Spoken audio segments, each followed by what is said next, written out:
Bonjour à tous et bienvenue sur ma nouvelle vidéo. Moi c'est Mehdi, aujourd'hui on va parler des avantages et des inconvénients des moteurs inboard et hors-bord.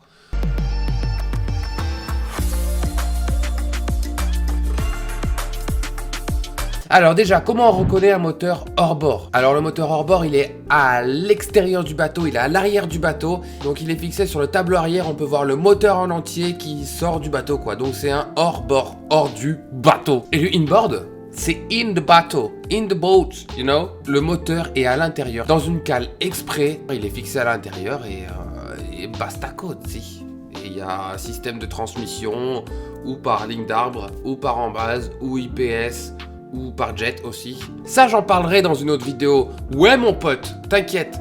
Le petit point sur le hors-bord, c'est que 90% du temps, ce sera essence. Les principales marques, ce sera Mercury, Yamaha. C'est ce qu'on verra le plus souvent sur les bateaux aujourd'hui. On a du Honda, Suzuki, Tohatsu, Evinrude aussi. Le plus gros bateau hors-bord mesure 19 mètres.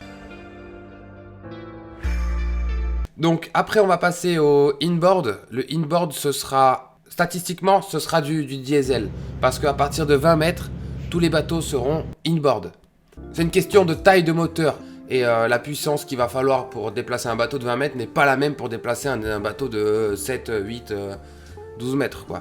Les principales marques, beaucoup de Volvo pour la plaisance, MAN, Caterpillar, MTU by Rolls-Royce. Les avantages du hors-bord. Alors le hors-bord, c'est petit, c'est bien, c'est compact, on est bien là-dedans. Donc c'est petit, compact, donc plus léger, ça c'est cool. Ce sera plus simple pour la maintenance du bateau, parce qu'on a accès à tout, ça se démonte plus ou moins facilement, et c'est plus ou moins rapide. Donc même si le bateau est dans le jardin, ça va, ça le fait quoi. Un faible tirant d'eau, quand on parle de faible tirant d'eau, c'est déjà, pour le hors-bord, ne va pas vraiment profond dans l'eau. Et ce qui est bien, c'est grâce à l'option du trim qui permet de monter et baisser le moteur, on peut passer dans des eaux peu profondes. Ça, c'est un vrai bon point pour le hors-bord, ok? J'espère que tu m'as compris, toi. Salut. Les inconvénients, c'est le bruit et les vibrements. Les vibrations, les vibrements, oh là là. Alors le bruit et la vibration, donc comme le moteur est quand même à l'extérieur, on va avoir tendance à entendre un peu plus le moteur. Au bout d'une heure et demie, 2 heures de navigation sur un hors-bord, je vous cache pas, ça fait long. La consommation qui est, comme c'est de l'essence, qui est normalement plus chère. Mais ouais, la conso, elle est quand même à gérer dans le budget. Pour l'esthétique, pas tout le monde apprécie voir des moteurs à l'arrière de son bateau. Des gens, il y a des puristes qui préfèrent avoir rien. Enfin, le poids. Comme les moteurs sont à l'arrière, le poids se retrouve à l'arrière. Et basta così.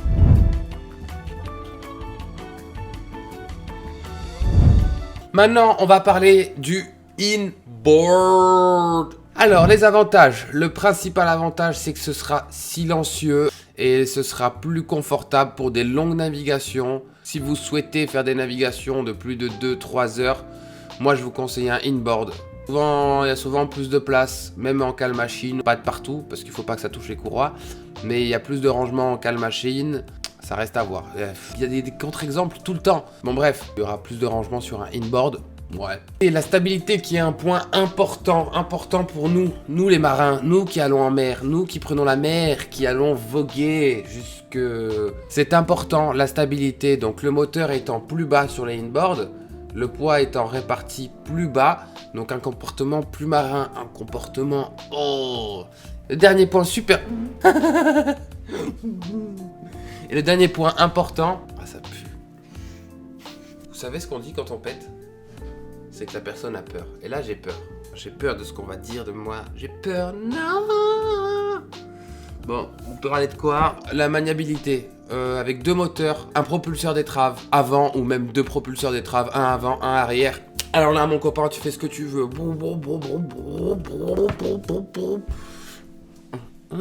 Alors, le inboard, c'est souvent plus cher à l'achat. Pour le même bateau, on dépensera plus en inboard qu'en hors-bord. La maintenance qui est souvent plus compliquée vu que pas toutes les pièces sont accessibles de la même façon. Si c'est une petite cale, une intervention qui prendrait 1 heure sur un bateau hors-bord, on va dire, ça pourrait prendre jusqu'à 2 ou 3 heures sur un inboard.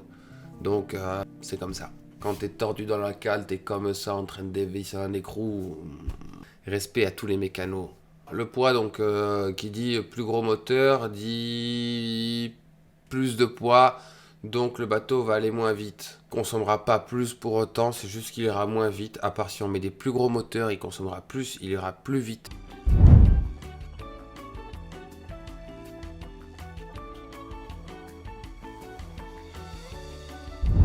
Si mon avis vous intéresse, je navigue beaucoup, donc je préfère quand même des bateaux inboard. Inboard, des beaux bateaux inboard avec deux moteurs, c'est quand même très confortable.